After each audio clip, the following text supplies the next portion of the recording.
香港修訂鐵路標準，引入國標。中國中車表示，中國近年主導咗600幾項軌道交通國際標準，國標已經同國際標準接軌。陳尚軒到常州了解過。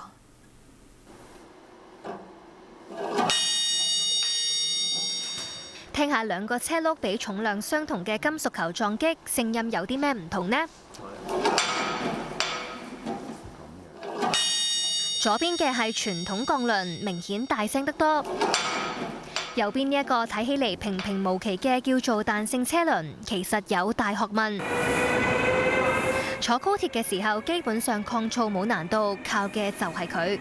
中國中鐵喺江蘇常州嘅呢一個研究所，就係中國高鐵各項技術突破其中一個研發基地，克服唔同嘅營運環境，研發出齒輪箱嘅溫度控制同埋震動控制等等嘅技術。以前我們講我們中國製造的產品跟國外有一些差距哈，這個不可否認。但這幾年你看，我們在提倡工廠精神以後，我們的產品在世界各地越來越暢銷，越來越得到更多的認可。我們的每一個零件都是精品，而且我們每個零件很多零件都是出口的，是得到國外認可的。我們國家的這個政策的引領，有這麼大的市場需求，這是我們的有市場的優勢。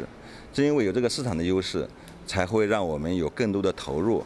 更多的研發進去。高鐵係全球運營速度最快嘅鐵路，近10年以嚟，中國主導咗600幾項軌道交通國際標準，佔全球同期總量嘅1/3。國標同國際標準已經基本上接軌。除咗高鐵，內地超過90%嘅地鐵列車同埋港鐵嘅列車車廂同關鍵零部件，包括傳動系統同埋齒輪制動裝置等等，都係由中車製造。香港地鐵在全球的這個地鐵當中，應該說也是一個比較好的一個典範，就是本身隧道也相對比較多，然後特別是乘客運量比較大，也是在全球為數不多能夠盈利的這麼一個運用，所以採用中國的這個汽車車輛，我想也是取得這些成效的這個因素之一。所以我覺得就是這個事情對於我們中國中車去拓展香港以外的全球市場，